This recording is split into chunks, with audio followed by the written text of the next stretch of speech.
गुरु ब्रह्मा गुरु विष्णु गुरुदेवो महेश्वर गुरु साक्षात् परब्रह्मा तस्मै श्री गुरुवे नमः. என் அன்பு சன் ஆஸ்ட்ரோ நேயர்கள் அனைவருக்கும் என் அன்பு வணக்கங்கள்.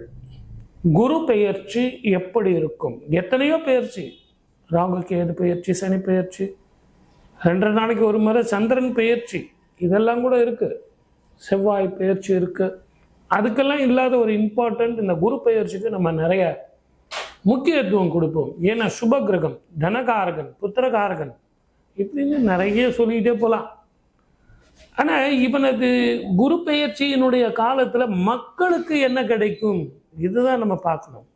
சுபங்கள் அதிகமாக இருக்கும். சனி பயிற்சிக்கு பார்த்தீங்கன்னா ஜனங்கள்லாம் பயந்துக்கிட்டே வந்து சனி பயிற்சி எப்படி சார் இருக்கும் அப்படின்னு எல்லாரும் திருநள்ளாருக்கு போய் செய்வாங்க. ஆனால் இந்த குரு பயிற்சிக்கு வந்து சுபமான பலன்கள் கிடைக்கும். கல்யாணம் ஆகுமா, வீடு கட்டலாமா, குழந்தைகள் பிறக்குமா, வேலை கிடைக்குமா, வெளிநாடு போகலாமா, அதே மாதிரி சுபமாக எல்லா விஷயம் முடியுமா அப்படின்னு சொல்லிட்டு இந்த குரு பயிற்சியில் எல்லாருமே சுப பலன்கள் எதிர்பார்ப்பாங்க. எப்பவுமே ஆல்டர்னேட்டிவ் இயர்ஸ் வந்து குரு வந்து சாதகமாக இருப்பார். 2, 4, 6, 8, 10, 12 பிரயோஜனம் இல்லை. ஆட்ஸ் அண்ட் ஈவெண்ட்ஸ் தாங்க, வேறு ஒன்றும் பெருசாக நான் ஒன்றும் உங்களுக்கு சொல்ல போகிறதில்ல. 3, 5, 7, 9, 11 அப்படிங்கிறது உங்களுக்கு எல்லாருக்கும் தெரியும். அந்த ஆட்ஸ் அண்ட் ஈவெண்ட்ஸில் ஒவ்வொரு ஆல்டர்னேட்டிவ் இயர்ஸ், ஒரு இரவு ஒரு பகல், ஒரு கரைக்கு வந்து 2 கரைகள் இருக்கும். அப்படிப்பட்ட 2 கரைகள் இந்த குருவனுடைய பார்வை நமக்கு எங்கே இருக்குது? ஸ்தான பலம் யார், பார்வை பலம் யார்? சனிக்கு ஸ்தான பலம், குருவுக்கு பார்வை பலம். இப்படி நம்ம ஒன்று ஒன்றா பார்த்துட்டே போனோம்னா நான் பொது பலன் சொல்லும்போது நிறைய விஷயங்கள் அதுவே போயிடும், அதுவே டைம் ஆகிடும். ஆனால் இந்த ஆண்டு குரு பயிற்சி நமக்கு எப்படி இருக்கும் சார்? மேஷத்தில் இருந்து ரிஷபத்துக்கு போகிறார், மே மாதம் 1ஆம் தேதி போகிறார். நல்ல பலன்களை கொடுக்குமா? மத்தியானம் ஒரு 1:50 வந்து மாறுறாரு. இப்படிப்பட்ட காலகட்டத்தில் நமக்கு எப்படி இருக்கும் சார்? அவர் வந்து ரிஷபத்துக்கு வராரே, பகை வீட்டுக்கு வராரே, சுக்கரனது வீட்டுக்கு வராரே, நல்லா இருக்குமா? ஸ்தான பலம் இருந்தா கூட நல்லது செய்வாரா அப்படின்னு நமக்கு எல்லாருக்குமே ஒரு பயம், பிரச்சனைகள் இருக்கும். இருந்தாலும் இந்த ஆண்டு எந்த கிரக பயிற்சியும் கிடையாது, குரு பயிற்சி மட்டும்தான். குரு வக்கர காலம் இருக்கு, வருஷ கடைசியில் குரு வக்கர காலம் இருக்கு. இந்த காலகட்டங்களில் தமிழ் புத்தாண்டு பெயர்ச்சி குரோதி வருடம், பேரே பார்த்தீங்களா, குரோதி, குரோதம் நிறைந்த ஆண்டு. இதில் நம்ம கவனிக்க வேண்டியது கிரக ஸ்திதிகளை முதல்ல பார்க்கணும். கும்பத்தில் போய் ஆட்சி பெற்ற சனி இருக்கும்போது, செவ்வாய் கூட இருக்கும் பொழுதும், குருவோட வீட்டில் போய் ராகு இருப்பதும், மேஷத்தில் சூரியன் உச்சம் பெறும் காலத்திலையும், அவர் ரிஷபத்துக்கு வரும் காலத்திலையும் குரு மாறப்போகிறார். இந்த குரு மாறும்போது எப்படி இருக்கும் அப்படின்னா, சனி செவ்வாய் ஒன்றா இருக்கிறது அவ்வளவு சரிப்பட்டு வரக்கூடிய விஷயம் இல்லை. இயற்கை அழிவுகள், தீவிரவாதங்கள், மத கலவரங்கள், அது மட்டும் இல்லை. இந்த காலகட்டத்தில் தான் நமக்கு தமிழ்நாட்டில் எலெக்ஷனே வரப்போகுது. ஆகவே அரசியல் தலைவர்கள் எல்லாம் பயணத்தில் மிக கவனமாக இருக்க வேண்டும். நடிகர்கள் மிக கவனமாக, சுக்கிரனது ஆதிக்கம் பெற்ற நடிகர்கள் மிக கவனமாக இருக்கணும். நான் சொல்றது ஏனோ தானோன்னு நீங்கள் நினைக்க வேண்டாம். 12 ராசிக்காரர்களும் மிக கவனமாக இருக்க வேண்டும். பெண்கள் கவனமாக இருக்க வேண்டும்.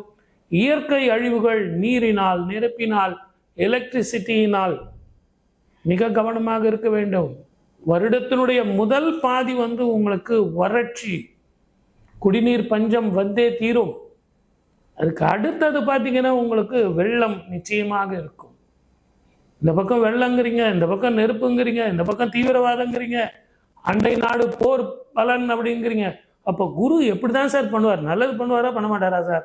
இப்படி பயங்காமிச்சுக்கிட்டே இருக்காங்கன்னா, எப்போவுமே குருவுக்கு ஒரு நல்ல விஷயம் என்னன்னு கேட்டிங்கன்னா, பஞ்சமஸ்தானம் 5ஆம் வீட்டை பார்ப்பார். பூர்வ புண்ணியஸ்தானம் 7ஆம் இடம், கலத்திர பாவம் 9ஆம் இடம், பாக்கியஸ்தானத்தை பார்ப்பார். அப்படிங்கிறதுனால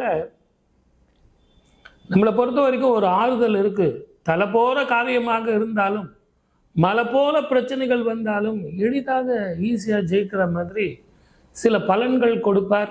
ஆகவே மன நிம்மதி தரும், சந்தோஷம் தரும். குலதெய்வ வழிபாடும், இஷ்ட தெய்வ வழிபாடும், பித்ருக்களுக்கு தர்ப்பணமும் செய்து 12 ராசிக்காரர்களும் வழிபட்டால் இந்த சனி செவ்வாய் காம்பினேஷனும் சரி, செவ்வாய் ராகுவோடு இருப்பதும் சரி, செவ்வாய் சூரியனோடு இருந்தாலும் சரி, சனி செவ்வாய் பார்வையில் சந்தித்தாலும் சரி, இந்த வருடம் மிக மிக ஜாக்கிரதையாக இருக்க வேண்டும்.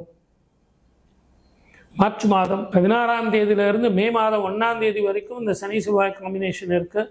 பிப்ரவரி மாதம் 10ஆம் தேதியில இருந்து 29ஆம் தேதி 28ஆம் தேதி வரைக்கும் உங்களுக்கு அந்த சனி செவ்வாயினுடைய பிரச்சனைகள் உங்களுக்கு இருக்கத்தான் செய்யும். ஆகவே இரவு பயணத்தை நீங்கள் தவிர்ப்பது நல்லது. 12 ராசிக்காரர்களும் 27 நட்சத்திரக்காரர்களும் மிக கவனமாக இருக்கணும். பஞ்சாயத்து பண்ணுறது, நீதி சொல்கிறது, தேவையில்லாத நியாயம் சொல்கிறது, இதெல்லாம் நீங்கள் தவிர்க்கிறது நல்லது. அரசியல்வாதிகள், இது தேர்தல் களம்ங்கிறதுனால தேர்தலில் நீங்கள் பிரச்சாரம் செய்யும் போது மிக கவனமாக இருக்கணும். வேற்றுமொழி இனத்தவர்களால் மத கலவரங்கள், இனக்கலவரங்கள் வரத்தான் செய்யும். அதெல்லாம் நீங்கள் பார்த்துக்கணும். அதே மாதிரி நடிகர்கள் பயணத்தில் இரவு பயணத்தை தவிர்ப்பது நல்லது. இதயம் சம்பந்தமான பிரச்சனை உள்ளவர்கள் மிக கவனமாக இருக்கணும். அதே மாதிரி வெளிநாடோ, வெளி மாநிலமோ, வெளி ஊர்லேயோ ஷூட்டிங் போகிறவங்க அத்தனை பேரும் இரவு ஷூட்டிங் அவாய்ட் பண்ணுறது நல்லது.